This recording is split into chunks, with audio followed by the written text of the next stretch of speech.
لله رب العالمين إن الحمد لله نحمده ونستعينه ونستغفره ونعوذ بالله من شرور أنفسنا ومن سيئات أعمالنا من يهده الله فلا مضل له ومن يضلل فلا هادي له أشهد أن لا إله إلا الله وحده لا شريك له وأشهد أن محمدا عبده ورسوله اللهم صل على محمد وعلى آل محمد وبارك وسلم عليه أما بعد فقد قال الله تعالى في كلامه الكريم أعوذ بالله من الشيطان الرجيم بسم الله الرحمن الرحيم ربنا هب لنا من أزواجنا وذرياتنا قرة أعين واجعلنا للمتقين إماما صدق الله العظيم قال النبي صلى الله عليه وسلم كل أمتي يدخلون الجنة إلا من أبى إلى آخر الحديث أو كما قال عليه الصلاة والسلام அளவற்ற அருளாளனும் நிகரற்ற அன்புடையோனுமாகிய எல்லாம் வல்ல அல்லாஹு தஆலாவின் பெயரால் இன்றைய குத்பா பிரசங்கத்தை ஆரம்பம் செய்கின்றேன். எல்லா புகழும் புகழ்ச்சியும் உலகத்தை படைத்து பரிபாலித்து கொண்டிருக்கக்கூடிய அல்லாஹு தஆலா ஒருவனுக்கே உரித்தானது. அல்ஹம்துலில்லாஹ். ஸலவாத்தும் சலாமும் எம் உயிரிலும் மேலான அன்னலம் கண்மணி நாயகம் ஸல்லல்லாஹு அலைஹி வஸல்லம் அவர்கள் மீதும் அவர்களுடைய வாழ்வை முழுமையாக பின்பற்றி நடந்த உத்தம சஹாபாக்கள், தாபிஈன்கள், தபஉ தாபிஈன்கள், முத்தகீன்கள், நல்லோர்கள் நம் அத்தனை பேரின் மீதும் எல்லாம் வல்ல அல்லாஹு தஆலாவின் சாந்தியும் சமாதானமும் மக்ஃபிரத்தும் உண்டாவதாக வேண்டியதன் பின்னால் புனிதமான ஜும்ஆவுடைய கடமையை நிறைவேற்றுவதற்காக அல்லாஹு தஆலாவின் மாளிகையில் வீற்றிருக்கும் அல்லாஹின் நல்லடியார்களே, தக்வாதாரிகளே, அல்லாஹு தஆலா எந்த நலவான கருமங்களை எடுத்து நடக்குமாறு நமக்கெல்லாம் ஏவிருக்கின்றானோ அவனுடைய ஏவல்களை நமது வாழ்க்கையில் எடுத்து நடந்து கொள்ளுமாறும், எந்த விடயங்களிலிருந்து முழுமையாக எம்மை பாதுகாத்து கொள்ளுமாறு அல்லாஹு தஆலா எம்மை பார்த்து தடை உத்தரவு பிறப்பித்திருக்கிறானோ அவ்வாறான தீய விடயங்களிலிருந்து முழுமையாக நமது ஆன்மாவை பாதுகாத்து கொள்ளுமாறு முதலாவதாக இவ்வடியேனுக்கும் அப்பால் உங்களுக்கும் வசியத்தென்னும் நல்லுபதேசம் செய்து கொள்ளுகின்றேன். எல்லாம் வல்ல அல்லாஹ் எம் அனைவருடைய பாவங்களையும் மன்னித்தருள்வானாக. அவனுடைய மேலான ரஹ்மத் என்கின்ற பேரருளை கொண்டு எம் அனைவரையும் அரவணைத்துக் கொள்வானாக. உன்னதமான ஒரு ஜும்ஆவினுடைய அதிகாலை பொழுதை அடைய செய்து ஜும்ஆவினுடைய கடமையையும் நிறைவேற்றுவதற்காக இந்த இடத்தில் எங்களை எல்லாம் ஒன்று சேர்த்ததை போன்று நாளை சுவர்க்கத்திலும் எம்மையும் எம்மை சார்ந்தவர்களையும் ஒன்று சேர்த்தருள்வானாக. கண்ணியத்திற்குரிய அல்லாஹுடைய நல்லடியார்களே, ஹிஜ்ரி 1447 ஆண்டின் இறுதி மாதமாகிய துல் ஹஜ் மாதத்தின் பிறை 4வது நாளினுடைய அதிகாலை பொழுதை அல்லாஹு தஆலா அடையக்கூடிய நட்பாக்கியத்தை மீண்டும் எமக்கு வழங்கி இருக்கின்றான். இஸ்லாமிய மாதங்களுள் 4 கண்ணியமான மாதங்களை எங்களுக்கு அல்லாஹு தஆலா தந்து அந்த 4 கண்ணியமான மாதங்களை நாம் அடைகிற போது அல்லாஹுவை நாம் நெருங்குவதற்கான பல வழிகாட்டல்களை நபிகள் நாயகம் ஸல்லல்லாஹு அலைஹி வஸல்லம் அவர்கள் மூலமாக நாம் பெற்றிருக்கின்றோம். அவ்வாறாக அல்லாஹ் கண்ணியப்படுத்திய 4 மாதங்களில் ஒரு மாதம்தான் எம்மிடத்தில் இப்போது வந்திருக்கின்ற இஸ்லாமிய மாதங்களின் இறுதி மாதமாகிய துல் ஹஜ்ஜுடைய மாதமாகும். 3 இரவுகளை கொண்டு அல்லாஹு தஆலா இந்த சமூகத்தினரை கண்ணியப்படுத்தி இருக்கின்றான். முதலாவது கண்ணியப்படுத்தப்பட்ட 3 இரவுகளுள் நாம் இருக்கக்கூடிய இந்த துல் ஹஜ் மாதத்தினுடைய ஆரம்ப 10 இரவுகள் கண்ணியங்கள், மாண்புகள், மகத்துவங்கள் நிறைந்த இரவுகளாக இருக்கின்றன.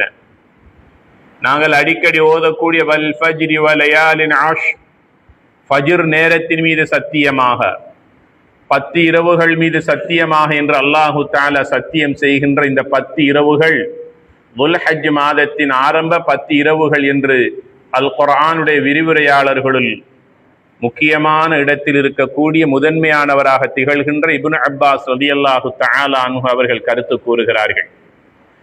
இரண்டாவது 10 இரவுகளில் இடத்தை வகிக்கக்கூடிய இடம்தான் முஹர்ரமுடைய மாதத்தின் ஆரம்ப 10 இரவுகள். மூன்றாவது கண்ணியப்படுத்தப்பட்ட அருள்பாலிக்கப்பட்ட 10 இரவுகளில் ரமலானுடைய கடைசி 10 இரவுகள் என இமாம்கள் சொல்லுவதை நாங்கள் அவதானிக்கலாம். இந்த கண்ணியப்படுத்தப்பட்ட 3 10 இரவுகளிலும் ஒரு கண்ணியமான ஒரு நோன்பு இருப்பதை நாங்கள் அறியலாம். கண்ணியமான ஒரு இரவை அல்லாஹ் வைத்திருக்கிறான் என்பதை நாங்கள் வரலாறு நெடுகிலும் நாங்கள் அறிந்து இருக்கின்றோம். அதற்காக விசேஷமாக எம்மால் முடிந்த அளவுக்கு பல நன்மைகளை செய்து வருகின்றோம். இந்த ரமலானுடைய கடைசி 10 இரவில் தான் 1000 மாதங்களை விட சிறந்த லைலத்துல் கத்ர் இரவை அல்லாஹ் வைத்திருக்கின்றான். முஹர்ரமுடைய மாதத்தின் ஆரம்ப 10 இரவுகளில் தான் ஆஷூரா என்கின்ற அந்த கண்ணியமான இரவையும் நாளையும் அல்லாஹ் வைத்திருக்கின்றான். அதே போன்றுதான் அல்லாஹு தஆலா இந்த துல்ஹஜ் மாதத்தின் ஆரம்ப இந்த 10 இரவுகளில் ஓர் இரவாக அரஃபாவுடைய இரவை, அரஃபாவுடைய நாளையும் அல்லாஹ் வைத்திருக்கின்றான். நபிகள் நாயகம் ஸல்லல்லாஹு அலைஹி வஸல்லம் அவர்கள் கூறியதாக நபித்தோழர் இப்னு அப்பாஸ் ரலியல்லாஹு தஆலா அன்ஹுமா அவர்கள் அறிவிக்கிறார்கள், யார் ஒருவர் துல்ஹஜ் மாதத்தின் பிறை 9வது நாளாகி அரஃபாவுடைய நோன்பை நோற்றுக் கொள்கிறார்களோ யுகஃபிரு ஸனத்தல் மாதிய்யா வல் பாக்கியா, அந்த ஒரு நோன்பை நோற்றுக் கொள்ளக்கூடியவருக்கு கடந்த ஒரு வருடத்தின் பாவங்களும் எதிர்வருகின்ற ஒரு வருடத்தின் பாவங்களும் மன்னிக்கப்படும் என்று கூறியதாக புகாரி முஸ்லிமிலே மேற்படி ஹதீஸ் பதிவு செய்யப்பட்டிருக்கிறது. ஒரே ஒரு நோன்பின் மூலமாக அல்லாஹ் எங்களுடைய கடந்த கால பாவங்களை மன்னிப்பதாக வாக்களித்திருக்கின்றான். இன்ஷா அல்லாஹ் எதிர்வருகின்ற ஒரு வருடத்தின் பாவங்களும் மன்னிக்கப்படும் என்று நபிகள் நாயகம் ஸல்லல்லாஹு அலைஹி வஸல்லம் அவர்கள் சஹாபாக்களுக்கு சொன்னார்கள். சஹாபாக்கள் அரஃபாவுடைய அந்த நோன்பாகிய துல்ஹஜ் மாதத்தின் பிறை 9வது நாளினுடைய அந்த நோன்பை நோற்றிருக்கிறார்கள். எங்களுக்கு ஆர்வம் ஊட்டினார்கள், ஏவுமாறு அன்பு கட்டளையிட்டு இருக்கிறார்கள் நபிகள் நாயகம் ஸல்லல்லாஹு அலைஹி வஸல்லம் அவர்கள்.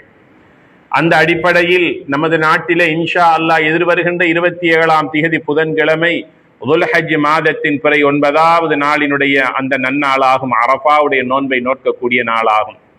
எங்களிடத்திலே ஒரு கேள்வி பிறக்கலாம், ஹாஜிகள் அரஃபாவிலே தரிக்கக்கூடிய நாள் தானே எங்களுக்கு அரஃபாவுடைய தினமாக இருக்கும்?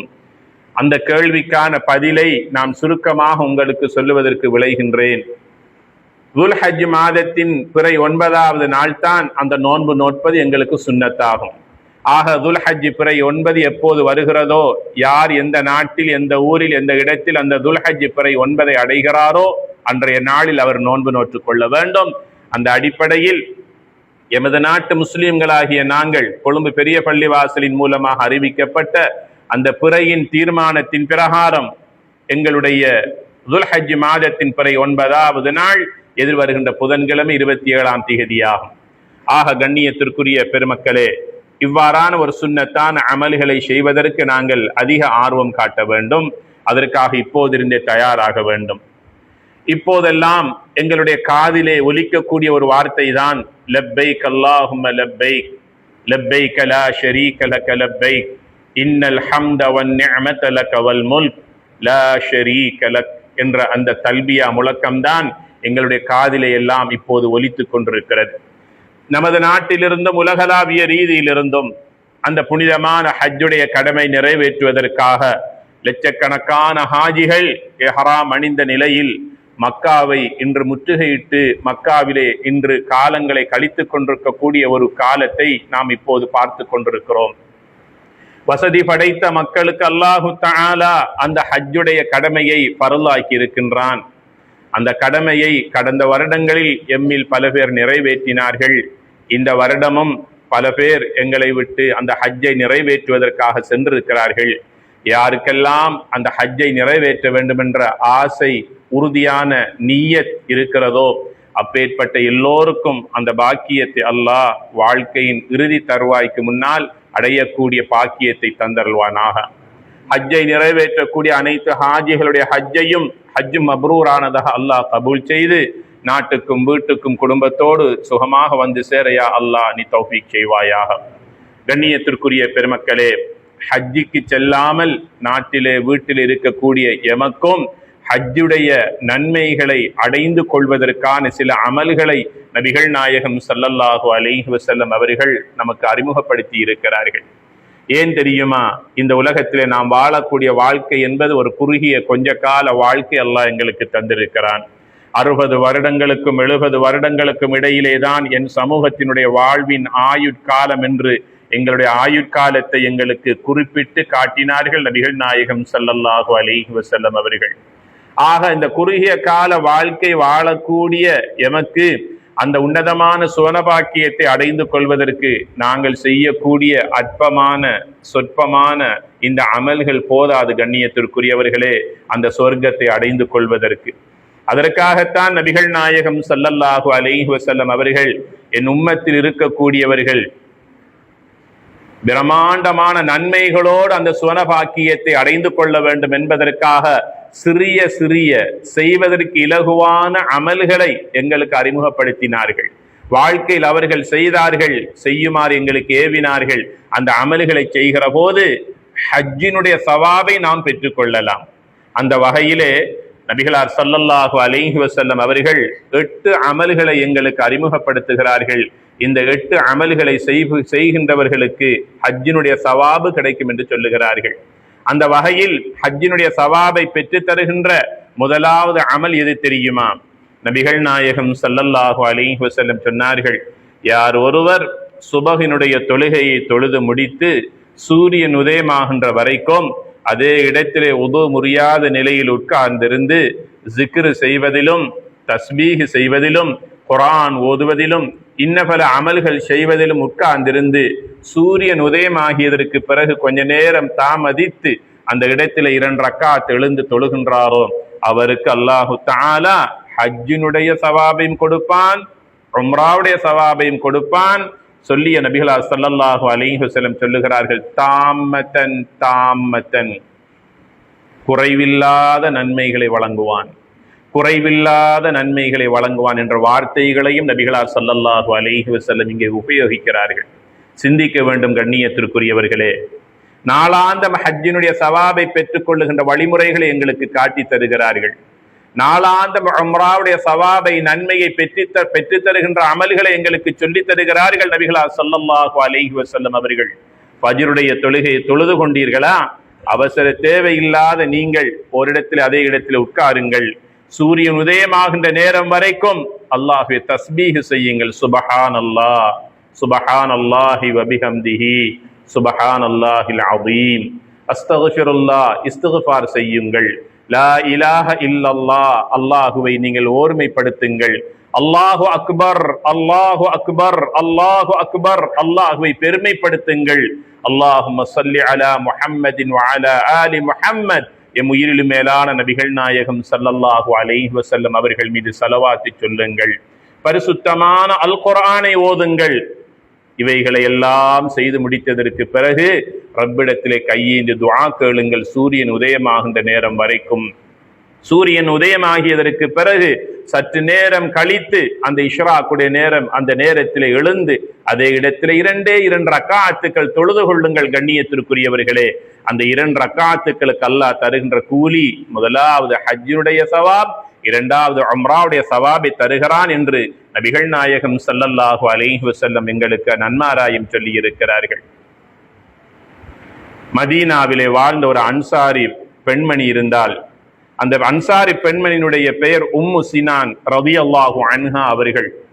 நபிகள் நாயகம் ஸல்லல்லாஹு அலைஹி வஸல்லம் அவர்கள் ஹிஜ்ரி 10ஆம் ஆண்டு ஹஜ்ஜுடைய கடமையை நிறைவேற்றுவதற்காக மதீனாவிலே இருந்து புறப்பட்டு சஹாபாக்களோடு மக்காவை நோக்கி புறப்படுகிறார்கள்.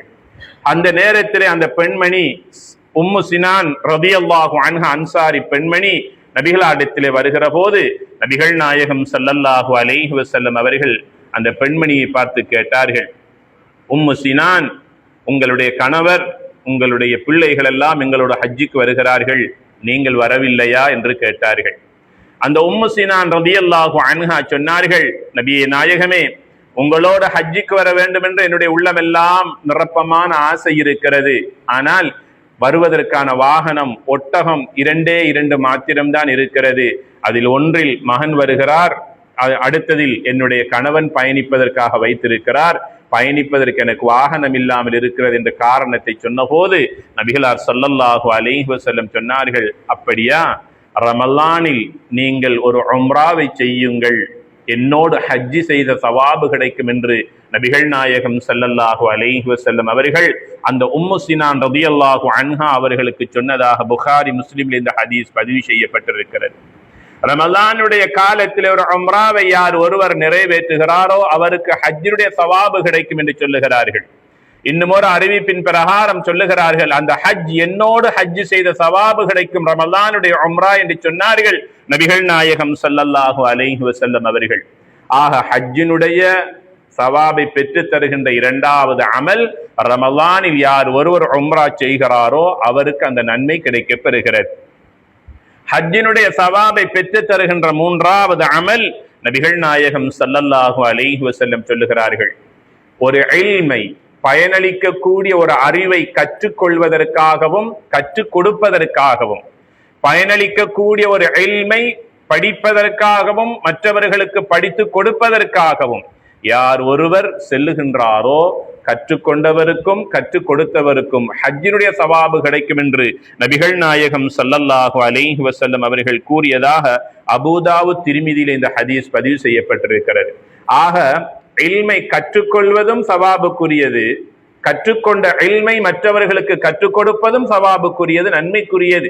அது இலகுவான நன்மைகளுக்குரியது அல்ல, ஹஜ்ஜுக்குரிய சவாபையை பெற்றுத்தரும் என்று கல்வியின் ஆர்வத்தை கற்றுக்கொள்ளுகின்றவர்களுக்கு ஆர்வம் ஊட்டுகிறார்கள் நபிகளார் ஸல்லல்லாஹு அலைஹி வஸல்லம் அவர்கள். எந்த மஸ்ஜிதுக்கு சென்றாலும் தொழுகைக்காக செல்லுகின்ற போது அங்கே ஒரு ஹதீஸ் அங்கே சொல்லப்படுகிறதா, ஒரு பயான் நிகழ்ச்சி நடைபெறுகிறதா, அல்லாஹுடைய குர்ஆனுடைய வசனங்கள் ஓதப்படுகிற போது காலன் நபி ஸல்லல்லாஹு அலைஹி வஸல்லம், நபிகள் நாயகம் ஸல்லல்லாஹு அலைஹி வஸல்லம் கூறினார்கள் என்ற ஒரு நபிமொழி அங்கே வாசிக்கப்படுகிறதா, சொல்லப்படுகிறதா, எவ்வளவுதான் அவசர தேவைகள் இருந்தாலும் அந்த குர்ஆனுடைய வசனத்தை கொஞ்சம் காதுதாத்தி கேட்டுவிட்டு வருவோம். நபிகளாருடைய அந்த நபிமொழிகளை, பொன்மொழிகளை எங்களுடைய காதால் கேட்டுவிட்டு எங்களுடைய பயணத்தை, எங்களுடைய தேவைக்காக அந்த இடத்திலே நாம் புறப்பட்டு செல்லுகின்ற போது இந்த சவாபை நிச்சயமாக நாம் பெற்றுக்கொண்ட நிலையிலே செல்லலாம். ஆக ஹஜ்ஜினுடைய சவாபை பெற்று தருகின்ற 3வது அமல்தான் கற்றுக் கொடுப்பதும் கற்றுக்கொள்ளுவதுமாகும். இது பயனுள்ள அறிவை கற்றுக்கொள்ளக்கூடியவர்களுக்கும் கற்றுக் கொடுக்கக்கூடியவர்களுக்கும் அல்லாஹு தஆலா ஹஜ்ஜினுடைய சவாபை அல்லாஹ் கொடுப்பதாக வாக்களித்திருக்கிறான் என்று சொன்னார்கள் நபிகள் நாயகம் ஸல்லல்லாஹு அலைஹி வஸல்லம் அவர்கள். ஹஜ்ஜினுடைய சவாபை பெற்று தருகின்ற 4வது அமலை சொல்லுகிறார்கள். கடமையான பரலான தொழுகையை நிறைவேற்றுவதற்காக தன்னுடைய வீட்டிலேயே, தான் தங்கி இருக்கின்ற இடத்திலேயே உலூ செய்து கொண்டு யார் ஒருவர் மஸ்ஜிதை நோக்கி புறப்படுகிறாரோ அவருக்கு அல்லாஹு தஆலா ஹஜ்ஜினுடைய சவாபை கொடுப்பான் என்று சொல்லுகிறார்கள் நபிகள் நாயகம் ஸல்லல்லாஹு அலைஹி வஸல்லம் அவர்கள். ஒரு விடயம் எங்களுக்கு புரிகிறதா இல்லையா? ஹஜ்ஜினுடைய சவாபு கிடைக்கிறது என்றால் நான் எவ்வளவெல்லாம் பெரிதாக நாம் யோசித்தோம், தலைக்கு மேலால் அதை தூக்க முடியுமா, பாரமாக இருக்குமே, எப்படியெல்லாம் யோசித்தோம். அல்லாஹு தஆலா நம்முடைய நாளாந்த வாழ்க்கையோடு இவைகளை எல்லாம் எங்களுக்கு இலகுபடுத்தி தந்திருக்கிறார்கள் நபிகளார் ஸல்லல்லாஹு அலைஹி வஸல்லம் அவர்கள். இந்த நன்மைகளை எதிர்பார்த்து நாங்கள் ஒவ்வொரு நேர தொழுகைக்காக வர வேண்டும். கண்ணியத்திற்குரியவர்களே, பள்ளியிலே வந்து உலூ செய்வதை அல்லாஹுடைய தூதர் ஸல்லல்லாஹு அலைஹி வஸல்லம் அவர்கள் இங்கே சொல்லவில்லை. என்ன சொல்லுகிறார்கள்? மன் தஹர ஃபீ பைத்திஹி, யார் ஒருவர் தன்னுடைய வீட்டிலேயே மலசலம் கழித்து தன்னுடைய இயற்கை தேவைகளை நிறைவேற்றிவிட்டு தனக்காக தொழுகைக்காக தயாராக இருக்கின்ற அந்த சுத்தமான நல்ல ஆடைகளை அணிந்து வீட்டிலேயே உதுவெடுத்து பள்ளிக்காக யார் ஒருவர் வருகின்றாரோ கடமையான தொழுகையை நிறைவேற்றுவதற்காக, ஒவ்வொரு வாக்கியத்தையும் நாங்கள் ஆழமாக அகலமாக புரிய வேண்டும். கண்ணியத்திற்குரிய சகோதரர்களே, நாங்கள் தொழில் செய்கின்ற இடத்திலே இதற்கான வசதி வாய்ப்புகள் இருக்குமையாக இருந்தால் எங்களுடைய தொழில் செய்கின்ற இடத்திலேயே எங்களுடைய அலுவலகத்தில் இருந்தே நாம் உதவெடுத்துக் கொண்டு பள்ளிக்காக நாம் வர வேண்டும் என்பதை இந்த ஹதீஸ் எங்களுக்கு ஆவலாக ஆசையூட்டுகிறதா இல்லையா? எனவே நபிகளார் ஸல்லல்லாஹு அலைஹி வஸல்லம் சொல்லுகிறார்கள், கடமையான தொழுகை ஒன்றை நிறைவேற்றுவதற்காக நீங்கள் இருக்கின்ற இடத்திலேயே உதவெடுத்து சுத்தமாகி நீங்கள் பள்ளிக்கு வாருங்கள், தொழுகை நிறைவேற்றுங்கள். நீங்கள் ஒவ்வொருவரும் ஹஜ்ஜினுடைய உம்ராவுடைய சவாபை பெற்ற நிலையிலே வருகிறீர்கள் என்று கூறிய நபிகளார் ஸல்லல்லாஹு அலைஹி வஸல்லம் 2 தொழுகைகளை கொஞ்சம் வலியுறுத்தி சொல்லுகிறார்கள். அந்த 2 தொழுகைகள், ஒன்று இஷா தொழுகை, மற்றொன்று ஃபஜ்ருடைய சுபஹினுடைய தொழுகை. நபிகளார் ஸல்லல்லாஹு அலைஹி வஸல்லம் சொன்னார்கள், யார் ஒருவர் இஷாவுடைய தொழுகையையும் ஃபஜ்ருடைய தொழுகையையும் ஜமாஅத்தோடு தொழுதாரோ கியாமுல் லைல், இரவு முழுக்க நின்று வணங்கிய நன்மையை பெற்றுக் கொள்கிறார் என்று சொன்னார்கள் நபிகள் நாயகம் ஸல்லல்லாஹு அலைஹி வஸல்லம் அவர்கள். நான் ஆரம்பத்தில் இந்த குத்பாவின் பிரசங்கத்தின் ஆரம்பத்திலே உங்களுக்கு நான் நினைவுபடுத்தினேன், 3 இரவுகளை பற்றி நான் நினைவுபடுத்தினேன். அந்த 10 இரவுகள் வருகிற போது என்ன அமல்கள் செய்யலாம்? பெரிதாக ஒன்றை செய்யாவிட்டாலும் பரவாயில்லை, பெரிதாக ஒன்றை நாம் முயற்சிக்காவிட்டாலும் பரவாயில்லை, செய்கின்ற அமலை கொஞ்சம் உருப்படியாக முறையாக செய்தாலே போதும். இந்த காலங்களின் போது பெரிதாக நன்மைகளை செய்யாவிட்டாலும் பரவாயில்லை, பாவங்களிலிருந்து எம்மையும் எம்முடைய ஆத்மாவையும் எம்முடைய நாவையும் எம்முடைய கண்ணையும் எம்முடைய சிந்தனை எம்முடைய செவிப்புலன்களை பாவத்திலிருந்து பாதுகாத்தாலே போதும். அல்லாஹு தாலா இந்த கண்ணியமான மாதங்களின் மாண்புகளை கண்ணியங்களை அல்லாஹு தாலா எங்களுக்கு தருவான். கண்ணியத்திற்குரியவர்களே, இந்த 3 இரவுகளையும் வாழ்க்கையில் அடைகிற போது இஷா தொழுகை, ஃபஜ்ருடைய தொழுகை ஜமாஅத்தோடு தொழுவதற்கு நாங்கள் ஆசைப்பட வேண்டும், அதற்கு முயற்சிக்க வேண்டும். இந்த 3 இரவுகளில் மாத்திரம்தான் இந்த முயற்சியா என்றால் நிச்சயமாக இல்லை. நபிகளார் ஸல்லல்லாஹு அலைஹி வஸல்லம் அவர்கள் எம்மை பெற்று வளர்த்த எம்முடைய பெற்றோரை விட எம்மின் மீது அதிகமான பாசம் வைத்தவர்கள் நபிகளார் ஸல்லல்லாஹு அலைஹி வஸல்லம் அவர்கள். என் உம்மத்தில் இருக்கக்கூடியவர்கள் வாழ்நாள் முழுவதும் இந்த நன்மையை பெற்றுக்கொள்ள வேண்டும் என்பதற்காக சொல்லுகிறார்கள், இஷா தொழுகையை நீங்கள் ஜமாஅத்தோடு தொழுங்கள், ஃபஜ்ருடைய தொழுகை ஜமாஅத்தோடு தொழுங்கள், பாதி இரவு மட்டுமல்ல முழு இரவும் நின்று வணங்கிய நன்மையை பெற்றுக் கொள்வீர்கள் என்று சொல்லுகிறார்கள் அல்லாஹுடைய தூதர் நபிகள் நாயகம் ஸல்லல்லாஹு